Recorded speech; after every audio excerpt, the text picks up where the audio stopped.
What's up, YouTube? Welcome back to Celio's Network. This is kind of a different video today. Just going to be a bit of an interview and some information with Ethan here, also known as HegsterTCG. He's been running online tournaments, doing a bit of a circuit. He's in his second season, and he'll explain to you exactly what that means. And these tournaments have been popping off. I've been playing in the second season myself, as well as other content creators and notable players around. So let's get it over to Ethan. Ethan, want to introduce yourself real quick before we start talking about your tournament series? Yeah, my name's Ethan Heggie, second year master from Northern New Jersey. Been playing competitively, about 2 years, 2.5 years. Love to play and recently love to run tourneys now, I guess. So do that now. Cool. So yeah, these tournaments are played on PTCGO, and you're using the website Battlefy to do pairings and whatnot, and all the communication happens over Discord.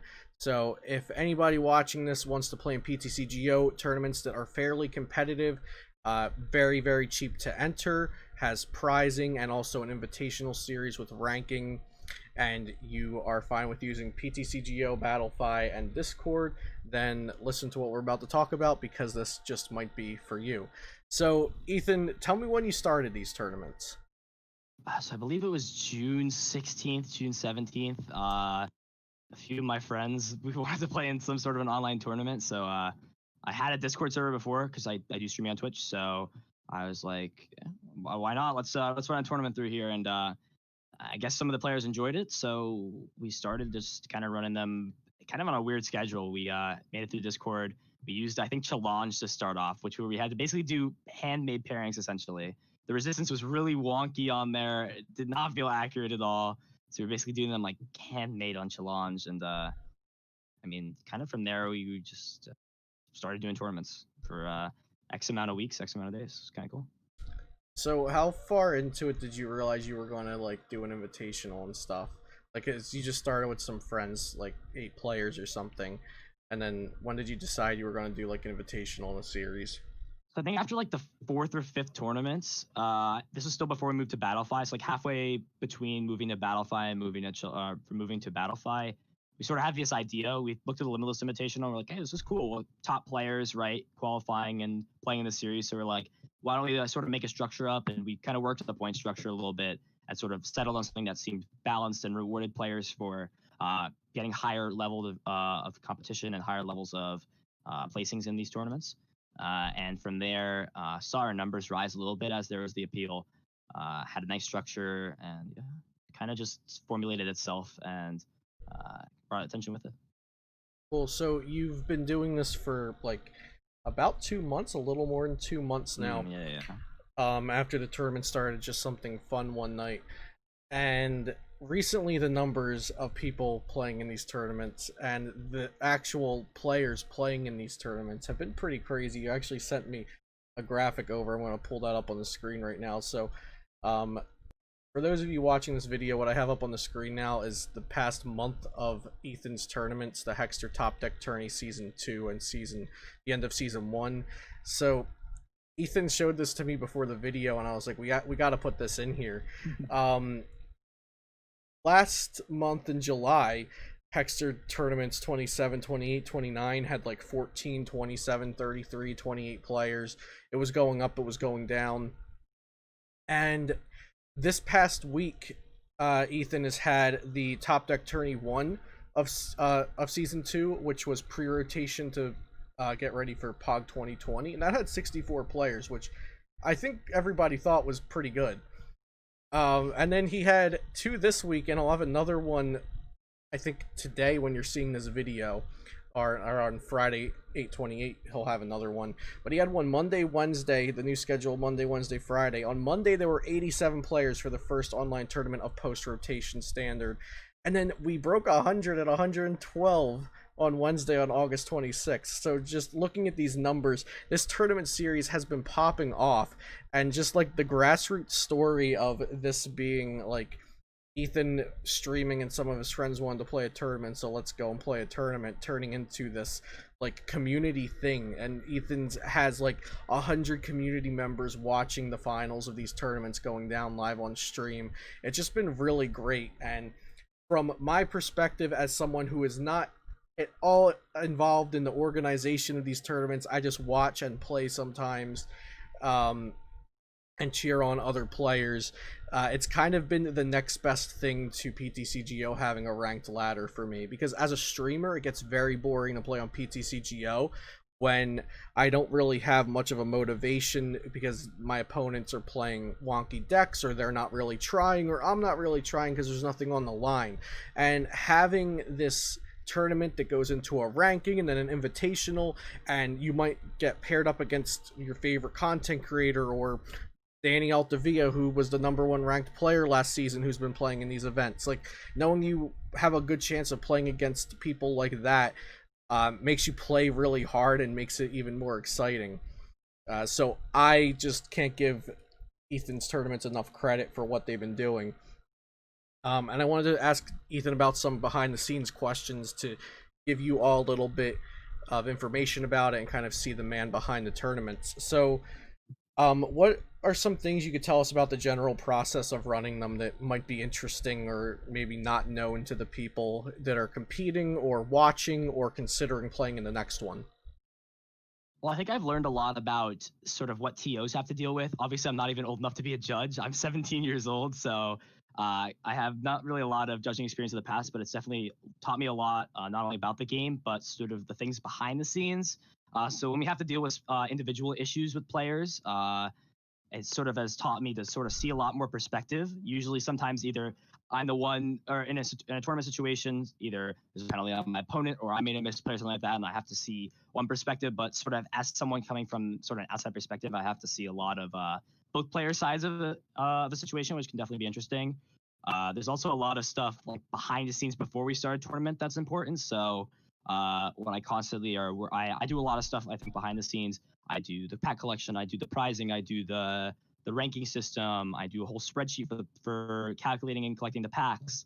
I do the marketing. I run a lot of this stuff by myself. And I think maybe a lot of people are like, oh, you have 5 staff. I think we had what, last night we had 2.5. I guess 2.5 staff, because one of our staff left early. Like, we have 3 people running this stuff. It's definitely difficult. It's a lot of stressful stuff, but I think it's also taught me about like pushing myself, so to say. I now know I can do a lot more than I thought, and it's definitely cool. But it's a lot of work behind the scenes, I think, more than just oh, I put the Battlefy link up, people trade maybe a trade, and we kind of run through, and the system runs it itself. Mm-hmm. Yeah, it's a little more than that. And you're also running a stream the whole time. It's not. Yeah. Another exciting thing about it, it's like one of my other favorite tournament series is the Sunday Open, which is getting a lot of improvements and coming back, not the weekend directly 13th, after this. 13th, I think, right? Yeah, it's Next 2 coming weeks. back. Yeah, September something. But the Sunday Open, something different from that we have here. Actually, the Sunday Open did start streaming it, but from the top, it did not. The Hegster tournaments, you stream them on your Twitch. You commentate while doing all that stuff you just said you do, and depending on the night, you either have 0 mods or 5 mods or somewhere in between helping you. But pretty much it all falls on you, and the stress is probably a lot, but so is the reward. So, the credit goes to you, but so does all the work. So tell me about how entering one of these tournaments and prizing works. So if somebody messages you on Facebook, which they might at this point because your tournaments have been picking up steam, but and says, "Hey, I heard you run tournaments. I'm not good with technology. Tell me what to do so I can play in this tonight." So the easiest thing we have about the system is there's not really a lot of manual stuff you have to do. Everything really is through Battlefy and PTCGO. So just those 2 things are all you need. Discord as well. Be part of the Discord server. First thing to do is click whatever link. We have it in our server here. It's probably all over Twitter. You've probably seen it retweeted on Facebook somewhere sometimes. And that link will take you to a registration page where all you have to fill in is your PTCGO name, your actual name just for private instances so we can update the ranking ladder for it, your what else is it? Oh, your deck list, and then your Discord info so we can contact you on Discord need be. And putting the deck list in is super easy. You can export it straight from PTCGO. And then the only other thing you have to do from there, or the two other things you have to do from there, if your deck list is submitted and you've registered all that stuff on Battlefy, it takes like 2 minutes. I think I timed it. It does not take long. No, it It's just to doesn't. send me 2 packs of what is Darkness Ablaze right now over on PTCGO, and that goes back into the prize pool that we distribute out, usually between top 16 at this point with how many people we have. Obviously, first place getting more, and as it go down, right, the higher placing you get, the more packs you get. And then once check-in opens an hour before the tournament opens up, if you check in and you've done all those other stuff, which I think in total maybe take you 5 minutes, 10 minutes, then you're good to go. And you kind of just get your pairings in front of you. They kind of pop up on Battlefy. If you're on Battlefy, we also notify you in Discord, and kind of play best of 1 rounds. It's League Cup style, so you guys have been to League Cups before. It's pretty much an online League Cup. Yeah, yeah. Yeah, so that pretty much ran us through how to do it. That was really good. So download Discord, go on battlefy.net, have a deck on PTCGO, and at this point we're playing post rotation in these tournaments. So. Yeah. But yeah, PTCGO also turned to post rotation, so that should kind of be assumed. So yeah, right now it costs 2 packs of PTCGO Darkness Ablaze to enter, and you just send those to Ethan via a trade. Take a fighting energy from him, you send 2 Darkness Ablaze packs, and those go into the prize pool. So it's like, if I think the average code price might be like 70 to 80 cents online, so it's like a little over $1 in value to enter. And he's doing this 3 nights a week, so it gives you all these opportunities to play 7 to 8 rounds of Swiss and then top cut and win more prizes. So the entry fee is not bad at all if you look at it relatively. You can even, win Darkness Ablaze packs on PTCGO events and then use those to enter. So yeah, that sounds all really good, and it's nice to have a low cost way to compete like this that players actually care about. Because maybe it might seem like, oh, we're only playing for some packs, nobody's going to play to their fullest, but I think players really try in these tournaments, because some of them are also on stream. Once you get to the top 8, top 4 finals, you're on stream now, over 100 people watching the finals of these events. Maybe you're against a streamer that has another 100 watching, so it's really cool, it's really fun. It's not all about the prizes, but it is nice that you might win like 40 or 50 packs of PTCGO when if you win one of these events. How did the first season go? After you decided you were going to do rankings and an invitational, talk to me about how the rankings worked. Was maybe some things you might change or did change for the second season, and tell me how you expected the second season to go from the start. When we announced the ranking system, we saw a slight increase in our players. We were averaging, I think, we were sometimes getting 21, I think, which was enough for top 8. I believe what that was. Yeah, it was enough for top 8, and 5 rounds, I believe, yeah, sort of getting 30 something players here. We even got like 6 rounds, I think, one or two times. Still top 8, but about 6 rounds as well. And we sort of decided to do it similar as we could to a League Cup, with the point structure here. So we tried to make it as relative to what would this sort of obviously divided down, because we didn't have that high of point values be if it was in League Cup stance. So we had something like, I think first place was 10, second place is 8, top 4 was 6, top 8 was 5. Obviously, there's a top 16. We'd have enough for top 16 points. But that was sort of what we settled on there, as we felt that it was balanced, that it would reward players for making the top 8 and top 4, but it would also give more of an advantage to players who could consistently finish in the top as well, as it was sort of balanced to, in a League Cup, there's a very similar gap between top, I think it's like only 7-point difference, I think, between top 4 and top 8, which is why it's the similarest, it's the most close in point values as well. So we tried to base it off that much as there. And I mean, when the Invitational came around, we decided we wanted the top 12 players from that series.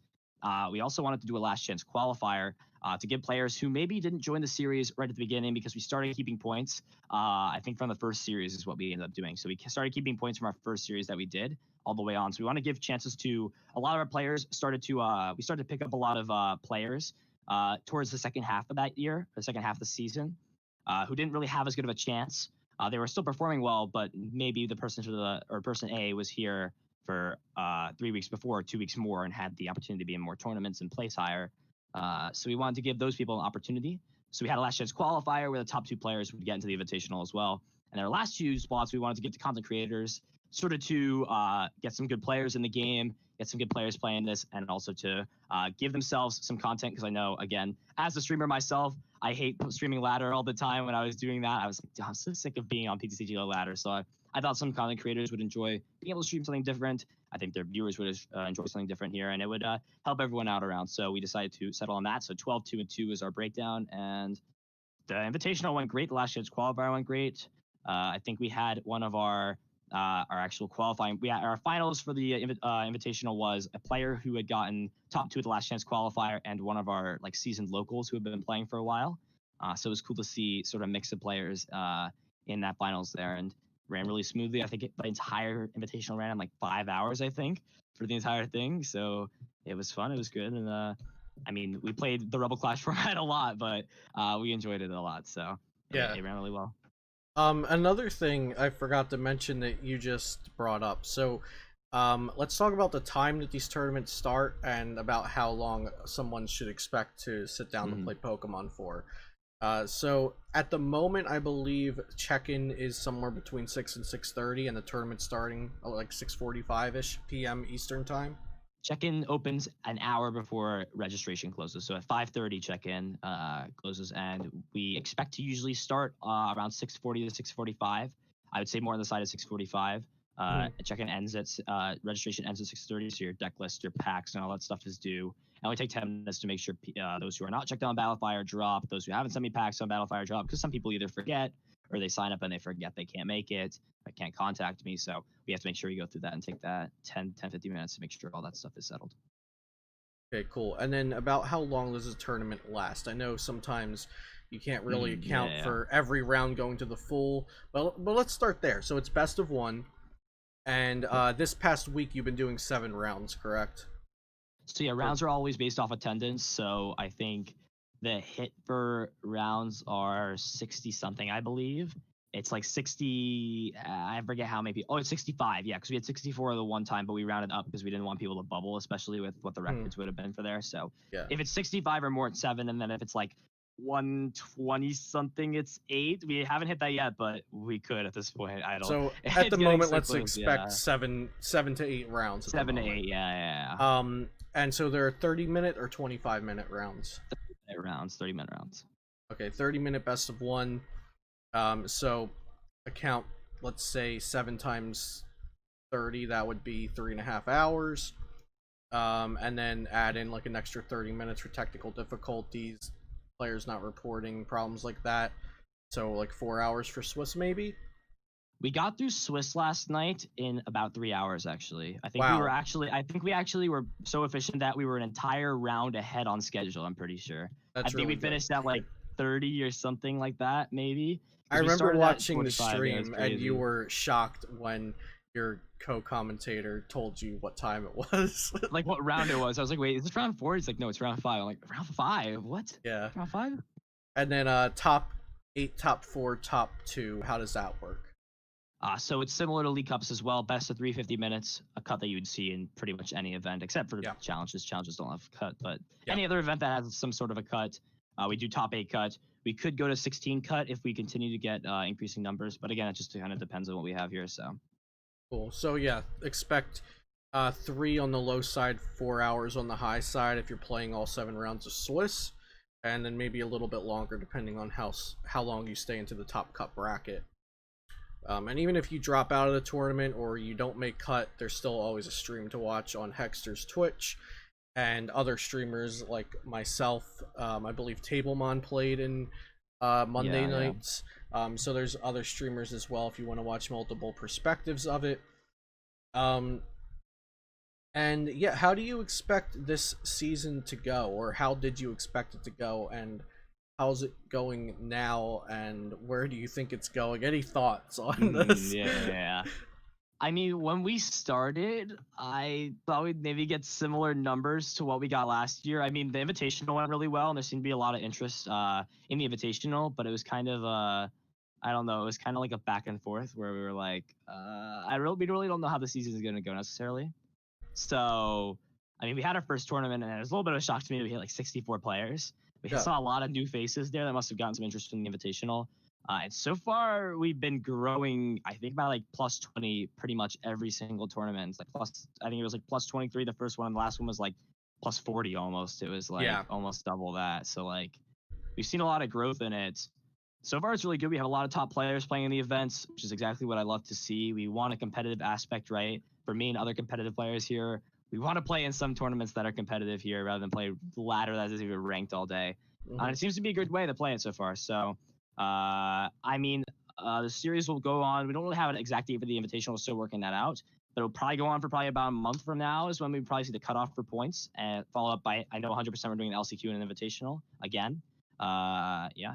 I mean, I really am kind of just still blown away, I think, by the amount of love and support the series is getting from a bunch of everyone, or from everyone, and just like even on social media and all that stuff as well. Like we have people like, I want to give a shout out to like Cash and Noah, like they've been making graphics and stuff like that. Again, like Absolutely. I see like people from all over the world as well, which is crazy. Like I know it's like a great time for Latin America. I see people from Latin America like all the time from like Brazil and those places like playing. I actually saw a problem, and it hit me yesterday when someone sent a message in like and like staff help, and they're like, my opponent's list is in Brazilian. Can we get Yeah. can I get this translated or something? And I was like, okay, that's kind of the sign right there. That's kind of cool. Yeah. Yeah, I played against Yeah. somebody whose list was not in English, and I was shocked. I was like, "Whoa, this is like Ethan's really doing well at this. Like, we have worldwide happening right now." Yeah, it's also really, really cool that I've been really trying to push this. Like, these results are valid from these tournaments. Like, this is not just like some friends sitting in a Discord like maybe this started out as. Like, this is like content creator names you hear, like myself, like Tablemon, and player names like Mike Fouché, Finnegan Lynch, that you're playing against, they're beating, or they were at the same record as you, and these players with decks that they take seriously playing in these events. And the results are actually fairly valid. Like, we don't have a lot to go off of in this time of the pandemic with IRL tournaments not being a thing. And it's awesome to see the graphics that Noah and Cash are making. Especially, I love it because I wake up and I have something to talk about on my YouTube channel. Like, I have decks to cover. Like, the Mewtwo and Mew deck profile was, I think, Caleb Rogerson's. He got 6th or 7th place. Yeah. And, like, just me saying that, like, oh yeah, Caleb Rogerson, 6th place in the Hegster deck tournament #2. Like, if people actually care about who's placing in these tournaments, what decks are placing, which tournament it was, and another thing completely off the topic of like entering these tournaments and how well they're doing, it's just really awesome to me because I explained it to my friend today who has been playing since the pandemic and didn't know what these tournament was. I was like, imagine if you had 300-person League Cups a week in the same store, and the meta was just constantly changing because you were all meeting up 3 times a week to play. And that's what these tournaments are like with the post-rotation. Like, I can't wait to see what happens Friday. Like, Inteleon did well Monday, and then Luke Metal was everywhere Wednesday. So, like, Friday, I don't know what's going to happen. It's kind of crazy. Set a sports time. So, yeah, that was just kind of the last thing I wanted to talk about. So right now, as of August 27th, 2020, you're doing these tournaments Monday, Wednesday, Friday. Are you updating the schedule like every couple weeks, or is that going to be the thing for the next month? So I start school on the 11th. So until then, we're going to continue with Monday, Wednesday, Friday. A thought that we're having that we're still looking into is possibly doing a cash tournament on Friday to make it a little bit more, so it's not packed for people who want to play for a little bit higher stakes. But we're still looking into that. But as of right now, we're going to stick with the time. And since we're running it efficiently, I was thinking about pushing it back before a little bit, but it seems to be fine at 6:30 with how we're finishing. We're finishing before the morning anyway. So as of right now, for the next 11th is in like another 2 weeks, we're going to stick that way. And then from there, it could become at max, I would say, probably 1 less tournament a week. With my school schedule, obviously, want to continue putting in my most effort. If I feel like it's too much, then I'll cut it down a little bit. But again, the goal is to just continue providing competitive tournaments that make people continue to want to play this game, because I know a lot of people said, hey man, I've lost motivation for the game. And I've also heard a lot of people say, hey man, this series has brought back my motivation for the game. Like I've been playing in tournaments now, I've been building decks, doing meta stuff, and like for me, like I always thought like I still enjoy playing, right? And I still love playing like the most, but like even being able to do this and run this stuff and just kind of impact the people around me is honestly awesome. So Yeah, no, it's really cool. I made a tweet the other day, like, just got home from work. I have 2 hours to figure out what I'm winning the Hegster tournament with. Like, I felt like I was rushing to get to a League Cup. It was awesome. yeah. Like, the feelings back a bit. So, thank you for being on the channel to talk about this. Viewers, I think we gave you all the information about the Hegster tournaments, but I will have a Discord invite link in the description, as well as the link to Ethan's Twitter and his YouTube and Twitch and all of those types of things, so you can follow him and stay updated. Ethan, do you have any shout outs or anything I forgot to mention or you forgot to mention about the tournaments?